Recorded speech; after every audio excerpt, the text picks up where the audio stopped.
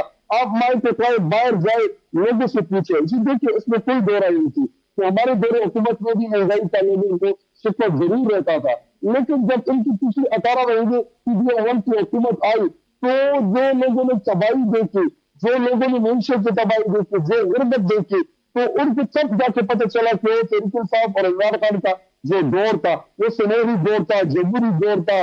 کوئی پروٹیسٹ کرتا, ان کو کھانے کی آفر کی, وہاں پہ کوئی لاٹھی چارج نہیں, کوئی آؤٹ نہیں, جسے پروٹیسٹ کرنا تھا آ جاتے اسلام آباد, ہم ان کو ویلکم کرتے. وہ بھی ایک دور تھا. اور ایک یہ دور ہے کہ رکن صاحب پروٹیسٹ کرتے ہیں, گھر جاتے ہیں, ٹرین جاتے ہیں, ریلوے چلاتے ہیں.